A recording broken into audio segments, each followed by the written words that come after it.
Decía que el objetivo de esta entrevista es conocer un poco lo que está haciendo el observatorio en materia de extender derechos para la diversidad sexoafectiva, con una especificidad que tiene que ver con un momento en el que yo estoy intentando la construcción de esos derechos desde los partidos políticos y específicamente desde el Partido Justicialista, un momento que evaluamos algunos compañeros que es clave en la reconstitución de la representatividad de los partidos. Entonces, en ese sentido, quiero conversar con ustedes un poco para contribuir a esta construcción, ¿no? En la integración total del observatorio me parece que faltan 2 o 3 compañeras que representan otras instituciones, o no, 2 me parece. Son 5.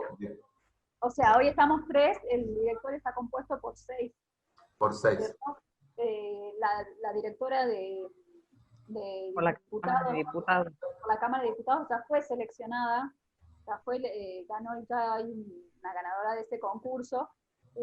Solo es una cuestión de que salga la decisión administrativa o decreto del Ejecutivo, no sé cuál es la forma normativa que va a tener, pero ya está designada, ya tiene representante de la Cámara de Diputados, falta que efectivamente pueda cumplir. ¿Y qué falta? De organizaciones sociales y de... El Ejecutivo. Del Ejecutivo. Del Ejecutivo.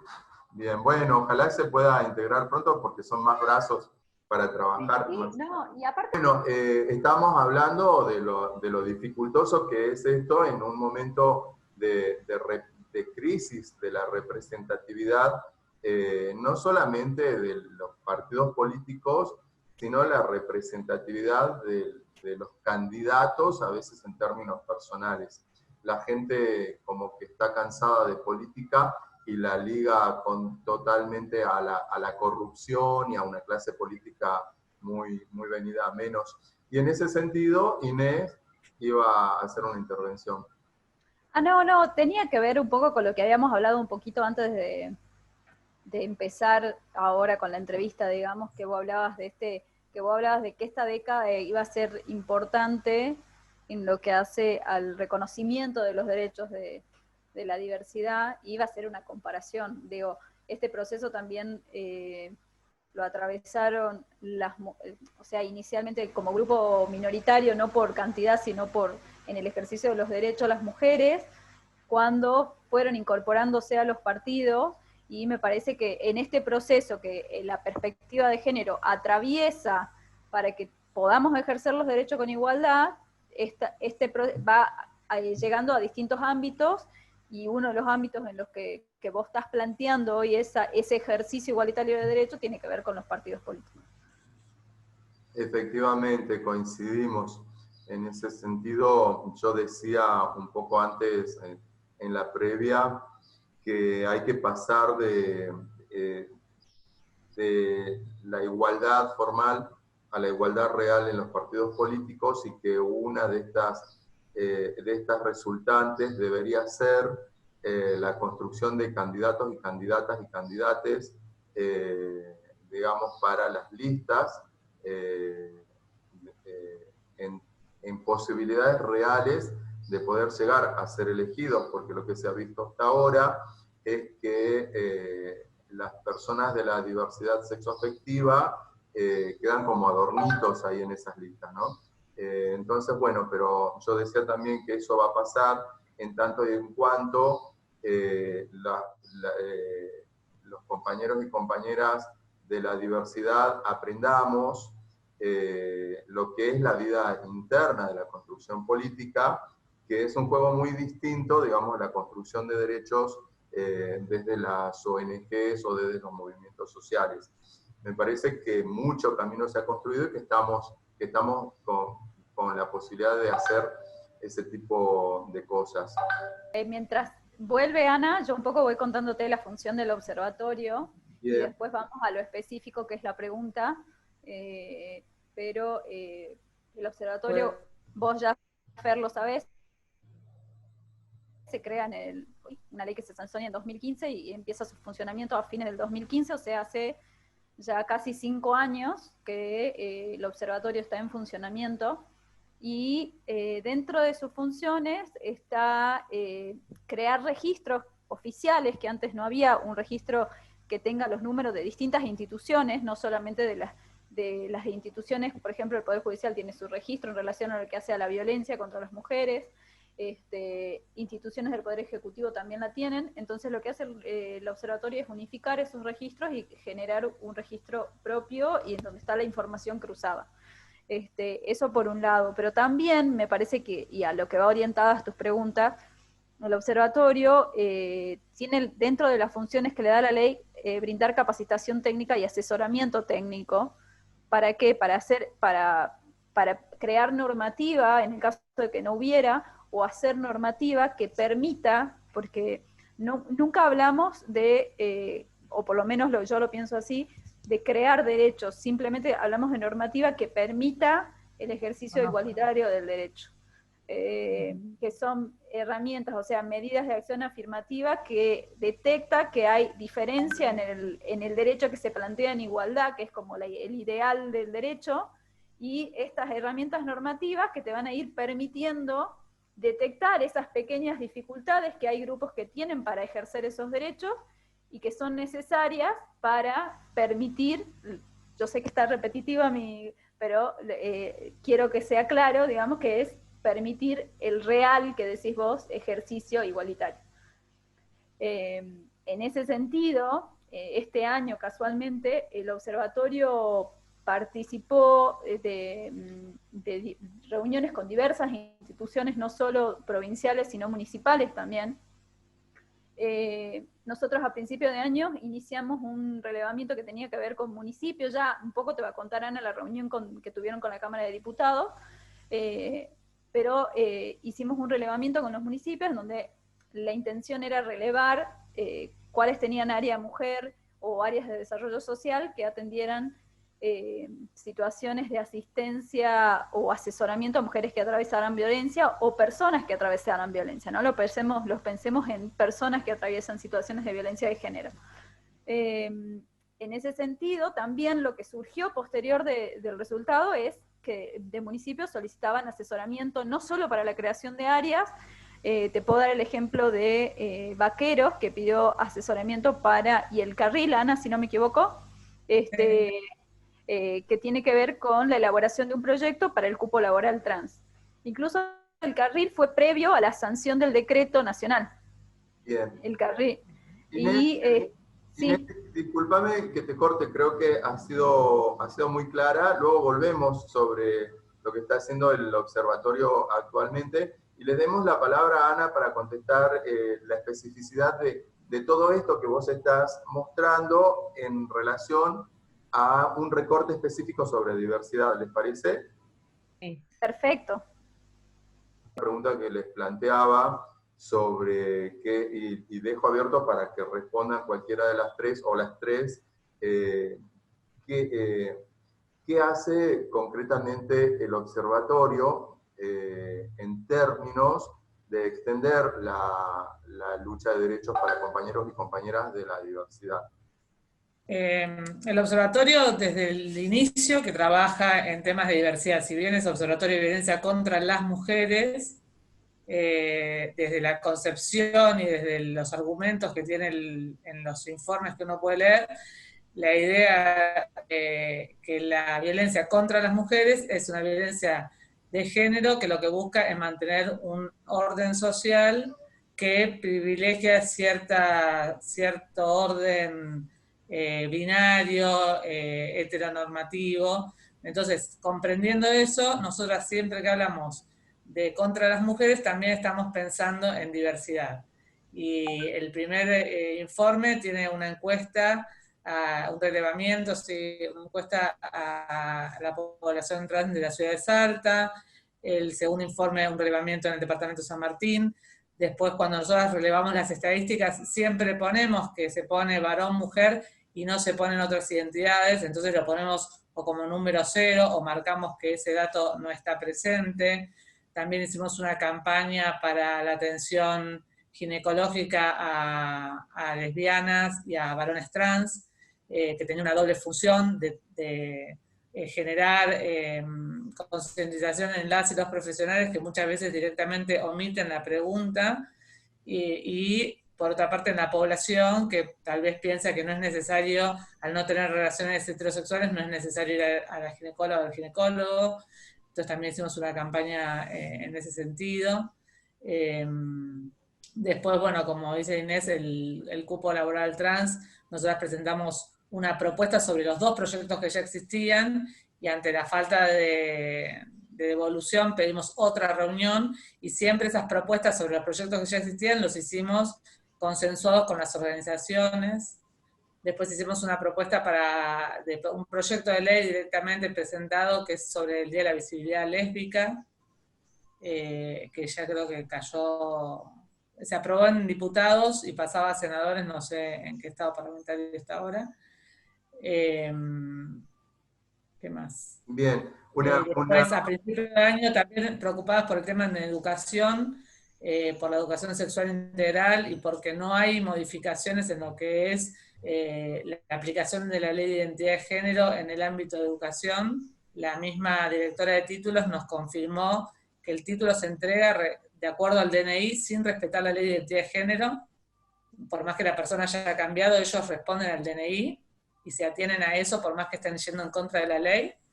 Entonces nosotros hicimos una presentación que hicimos pública la invitación en las redes sociales a todas las organizaciones LGBT, y de esa reunión surgió un documento que se presentó al ministro de Educación, que no ha tenido ninguna respuesta, y ese documento fue acompañado por el INADI. El INADI, conociendo nuestro documento, envía una nota al ministro de Educación respaldando nuestras preguntas hacia el ministro de Educación, que tenían que ver puntualmente, le pedíamos cómo se iba a aplicar la ley de identidad de género en el ámbito educativo. Pilar, te damos la palabra. Perdón, sí, es para sumar un poco a lo que decía Ana, capaz de no desde una perspectiva tan formal, sino decir también que es una de las funciones del observatorio, y que generalmente, bueno, Ana está en cabecilla de esto, pero articular con distintas instituciones del Estado, que lo que buscan es que todas las personas de la diversidad o que están en el tránsito puedan ser acompañadas efectivamente. Se generaron mesas con Nación, se generaron mesas con instituciones provinciales, a fin de dar cierto acompañamiento también a estas personas. Lo que busca el observatorio, principalmente, asociando un poco de las 2 preguntas de lo que vos decías, Fernando, al principio, es la función del observatorio sumado específicamente a la diversidad, es como articular, como generar esta conexión entre las distintas instituciones para que el Estado pueda dar una real asistencia en ciertos casos donde la transitoriedad por ahí puede ser más compleja, sobre todo en adolescentes. Realmente Pilar está acompañando un caso de violencia hacia una adolescente trans, y el observatorio lo que hizo, como nosotros no hacemos asistencia, fue vincular a los organismos que hacían asistencia para que esa adolescente pueda ser acompañada. Bien, aclarar lo que dijo Inés al principio, que la especificidad del observatorio no es un ente legislativo, y en ese sentido no se trata de crear derechos, sino de hacer cumplir estos derechos consagrados en las leyes, ¿no? Digo esto porque para que quede bien claro, digamos, cuál es el recorte de la especificidad. Ana ha sido muy clara y extensa respecto a la gran cantidad de cosas que viene haciendo el observatorio en materia de derechos de la diversidad. En ese sentido, esclarecer también que diríamos, me parece a mí, de alguna forma es ir en contra de la matriz más perjudicial del patriarcado, que obstaculiza, digamos, un montón de derechos de compañeras y también de compañeros de la diversidad. Preguntarles un poco por la historia así a grandes rasgos, y me parece tal vez Inés o Ana son las más adecuadas por la antigüedad, no digo porque sean viejas, sino porque son más antiguas en el observatorio. No sé a qué te referiste. En cómo ha surgido inicialmente el observatorio y un pequeño tránsito, que es lo que han hecho hasta acá. Sabemos, nosotros en la provincia de Salta se declara la emergencia en 2014. No es casual, ni es independiente del hecho que en el 2015 se sancione una ley para la creación del observatorio. Pero si vamos un poquito más atrás de la declaración de la emergencia, nosotros tenemos que la ley nacional, la 26485, ya habla de la creación de observatorio para casualmente poder, primero, analizar las políticas públicas existentes, poder hacer propuestas que tiendan a mejorar la asistencia y disminuir en un proceso, por supuesto que entendemos que es largo, porque creo que en esto las tres estamos de acuerdo, no creemos que la modificación de una institución o de una acción concreta pueda tener el impacto necesario, sino que sabemos que es un proceso integral de todas las instituciones que tienen que pasar para que la violencia disminuya. Entonces, en ese sentido, como te decía, en 2009, que es la 26485, se sanciona, ya habla de los observatorios. La provincia de Salta, después de la declaración de la emergencia, toma la 26485, sanciona la 7888 y también sanciona la ley de creación del observatorio. Que como decíamos al principio, el objetivo es analizar las políticas públicas, hacer recomendaciones, poder decir, esto que estamos proponiendo sirve, pero quizás hay que reforzarlo, mejorarlo, hacer una recomendación para darle alguna vuelta y que sea mejor, porque en este proyecto y en este proceso, digamos, en donde estamos haciendo política pública para disminuir y eliminar la violencia contra las mujeres, vamos cada vez sumando más instituciones. Y en esto, así como vos decías al principio, que se incorporen los partidos políticos también. En relación a políticas de diversidad, ¿con quiénes han estado articulando, con qué organismos, organizaciones, instituciones han estado articulando en estos últimos años? Pero si ahora Puntualmente con una de las instituciones, organismos públicos con el que más articulamos fue el área de diversidad de salud, con la cual hicimos la campaña para el Papa Nicolau, pero también con ese área le pedimos datos sobre cuántas hormonizaciones se realizaron, cuántas operaciones de reasignación de sexo se realizaron. Es un organismo de consulta y también con el cual hemos realizado acciones en conjunto. Y después, las áreas, yo cuando era equipo técnico participé un tiempo en la mesa de diversidad que llevaba adelante el Ministerio de Derechos Humanos, también participamos ahí. Y después con las organizaciones sociales, junto con Mujeres Trans Argentina, hicimos el relevamiento a la población trans en la ciudad de Salta y en el departamento de San Martín, y también participamos en la cátedra Luana Berkins, en la Universidad Nacional de Salta. De ahí también tuvimos una participación, y después una investigación que también se hizo en conjunto, o sea, el observatorio la encargó a la cátedra Luana Berkins, que es una investigación más de tipo cualitativa sobre trayectorias de vida trans, que va a salir publicada en el informe anual de este año. También con ellas estuvimos articulando.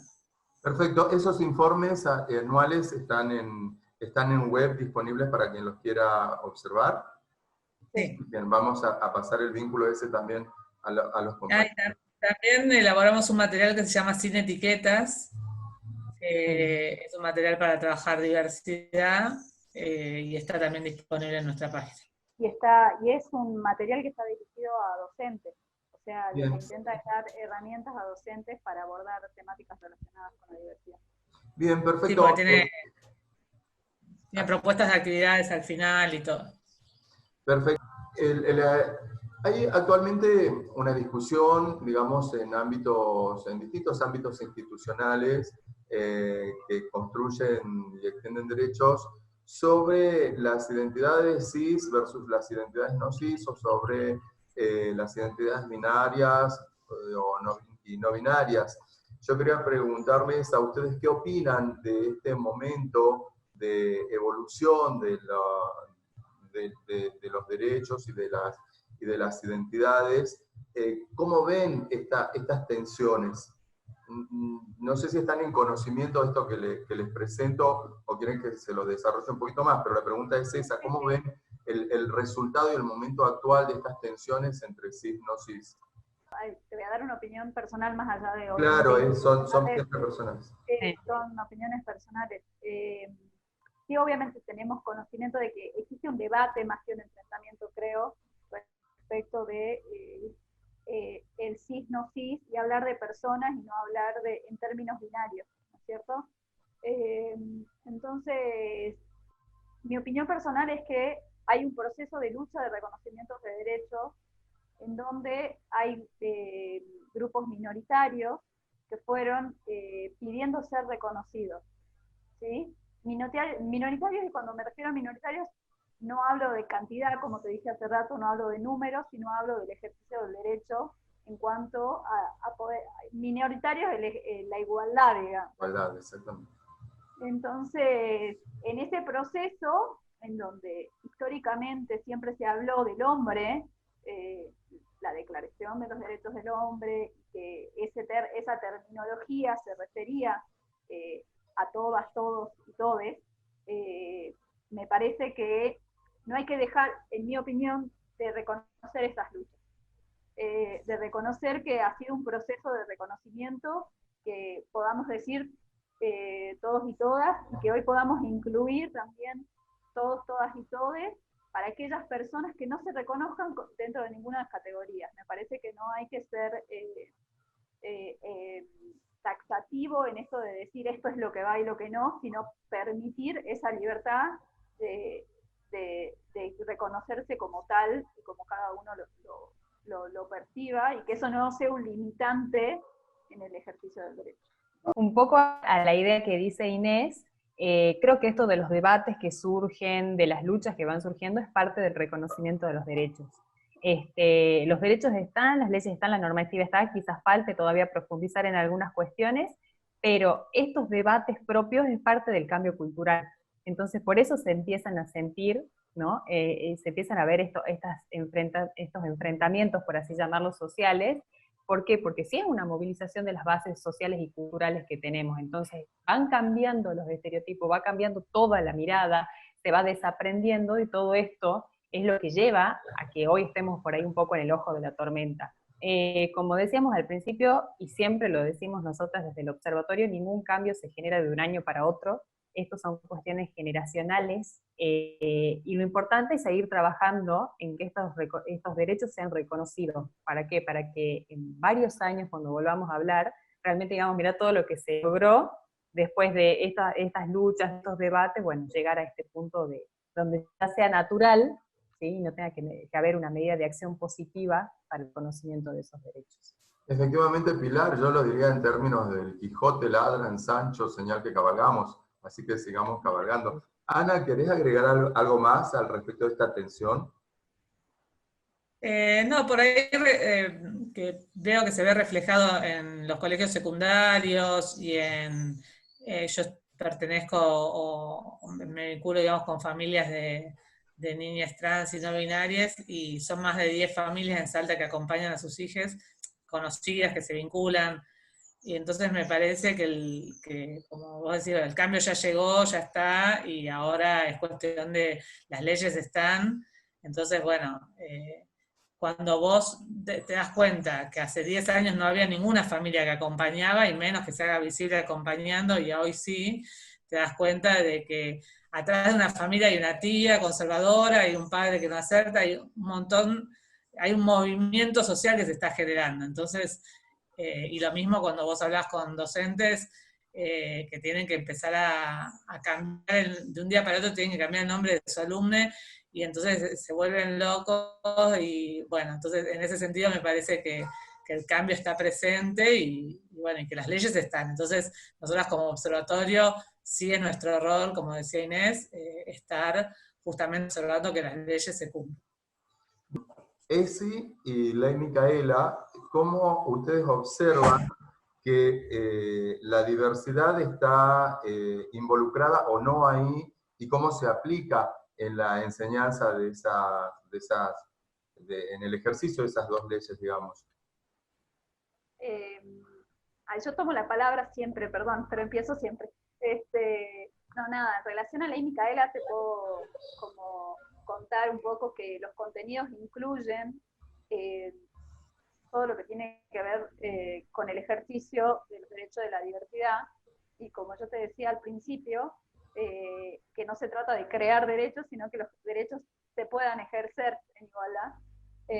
Y el objeto de abordarlo en la ley Micaela tiene que ver con eso, ¿no? Eliminar las prácticas discriminatorias hacia la diversidad, ¿no?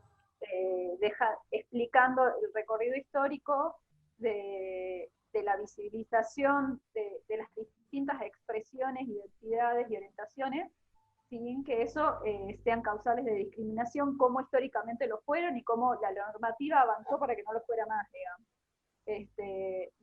Y la ley Micaela apunta a los agentes estatales para que los agentes estatales no sean los agresores y discriminadores y puedan permitir, sino que nos volvamos herramientas para que las personas y los ciudadanos puedan, ciudadanas, puedan ejercer sus derechos con igualdad. Entonces, desde el contenido, que el observatorio forma parte de todo lo que fue la generación de ese contenido, se plantea desde ese objetivo, de que todas las personas podamos ejercer los derechos con igualdad, y se apunta, o la ley la ley Micaela apunta a eso. Bien, y con respecto a ESI y los contenidos de diversidad sexoafectiva en ESI, ¿cómo ven que se está aplicando?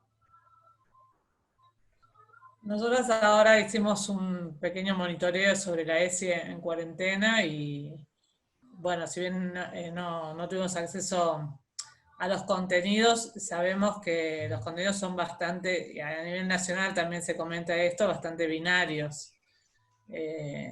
Hay una campaña en Neuquén por una ESI no binaria, y hay un movimiento a nivel nacional para modificar esto. Y de hecho la cartilla Hablemos en Familia, que es una cartilla que distribuye Nación y que se reimprimió en el último gobierno, en el gobierno anterior, y a nivel nacional, cuando habla de diversidad, que es media carilla, se refiere a seguramente estés triste porque tu hija sea lesbiana o gay, no vas a poder tener nietos, entonces como lo ponen en un costado de lamento. Bueno, esto no es así, va a tener un futuro hermoso, pero bueno, lo ponen como desde ese lugar y no celebrando la diversidad. Una materia pendiente, entonces, ir trabajando de diversidad en ESI, ¿no? Para equipar. Sí. Bien. Sí, sobre todo también en las actividades que se hicieron, hay una jornada que se llama... ¿Conectar en igualdad? ¿Cómo es? No, conectarte, dije yo, no, la de igualdad de octubre. Educar en igualdad. No me sale la palabra. Educar en igualdad. Educar en igualdad es una jornada que se hace en esta semana justamente, toda la semana a nivel nacional. Ya. Está establecida por ley la jornada y tiene que ver con trabajar en contra de la violencia de género.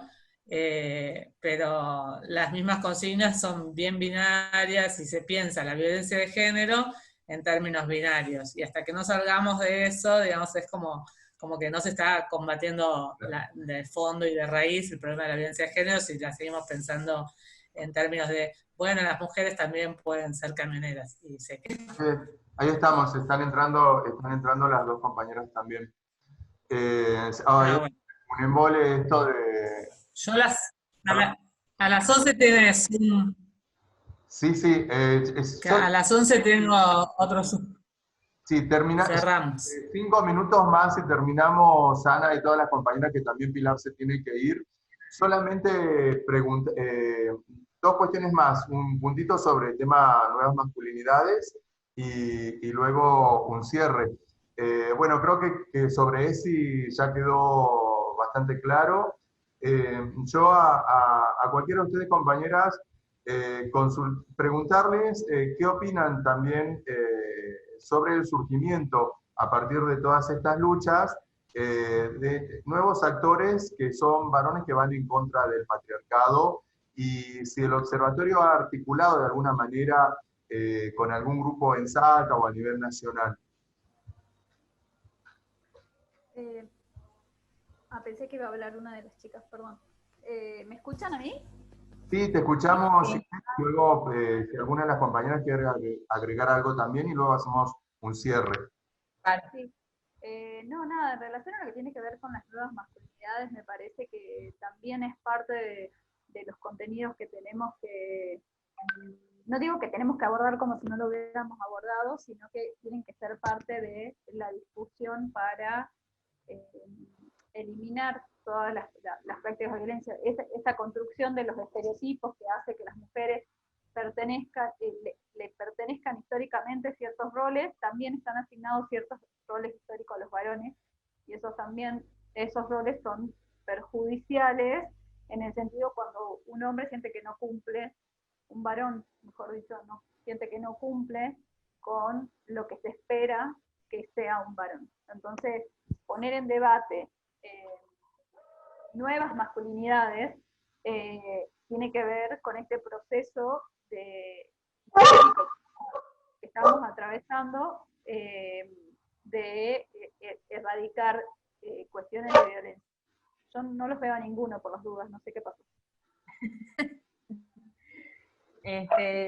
Bueno, yo vine, porque se ve que yo llego tarde, porque yo veo desde acá que ya estás hablando y yo te empiezo a escuchar recién.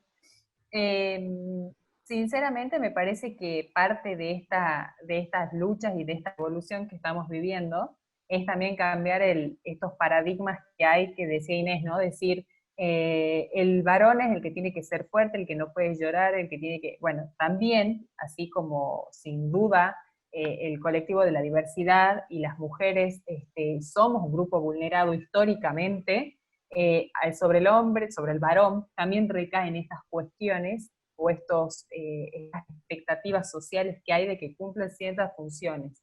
Estas nuevas masculinidades de las que habla Inés, estas formas de que también el varón deja de seguir estos estereotipos tan machistas o del patriarcado, vienen a hacer un poco una revolución y a sumar un poco también a esta lucha que está teniendo tanto el colectivo de la diversidad como las mujeres. O sea, es una lucha general y que necesitamos de este cambio de mentalidad de toda una sociedad, no solamente de los grupos que somos más vulnerados, sino también de estos varones que vienen a cambiar y a generar y a educar desde otra perspectiva, ¿no?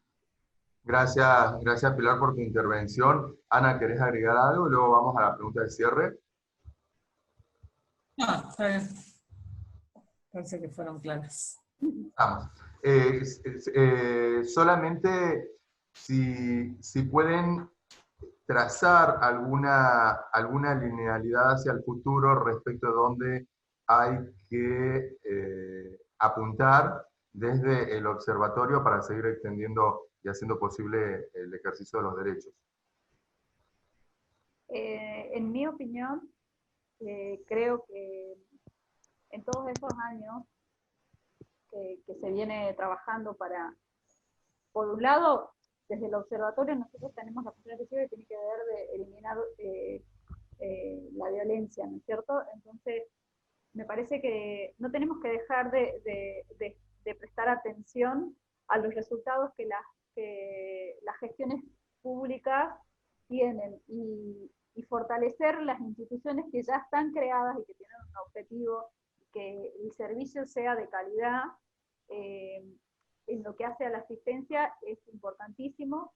Trabajar muchísimo en educación, me parece que trabajar en educación, en lo que hablaba Ana, de trabajar en manuales que esté realmente atravesada la perspectiva de género y que atraviesen la educación es importantísimo para pensar que las generaciones que vienen vengan con esta perspectiva. Me parece esencial trabajar en la prevención, que tiene que ver con la educación, y seguir fortaleciendo las instituciones que hoy dan asistencia y asesoramiento a personas para que puedan efectivamente ejercer esos derechos en igualdad. El trabajo del observatorio como institución que sí, conexión y de articulación entre diferentes casos o políticas públicas que podemos asesorar a los distintos poderes, a los 3 poderes del Estado. O sea, creo que actuar como un nexo y una articulación es muy importante desde una de las funciones que tiene el observatorio, pero que en este momento histórico que estamos viviendo serviría mucho. Gracias, Pilar. Ana, ¿algunas palabras de cierre? Por último, agregar que lo que no se cuenta y lo que no se muestra pareciera que no existe, y nosotros en ese sentido lo que hacemos es justamente poner las estadísticas sobre la mesa, y este año hemos iniciado lo que es la visibilización de la violencia de género en el ámbito de la política, no solamente a partir de que se incorpora la ley, sino que nos llega observatorio, y eso hizo que generemos una capacitación, que empecemos a armar un formulario para que se denuncie la violencia política. Entonces, nos parece, ese es como un ejemplo de otros muchos temas que el observatorio puso en agenda a partir de mostrar los datos. Creo que ese es un rol clave del observatorio y que tenemos que seguir avanzando en ese sentido.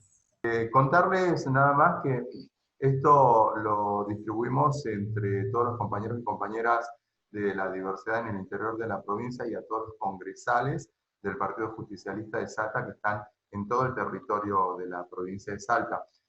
Vamos a estar enviando también el vínculo a los informes que ustedes producen en el observatorio, el mail y un teléfono de contacto que vamos a tomar de su página, eventualmente por si alguien quiere contactarse con ustedes, y desearles que integren lo más pronto posible con las 3 compañeras que faltan, así pueden trabajar con mucha fuerza hacia adelante. Muchísimas gracias a las 3 por esta hora que estuvimos conversando, y espero que estemos siempre en contacto. Muchas gracias.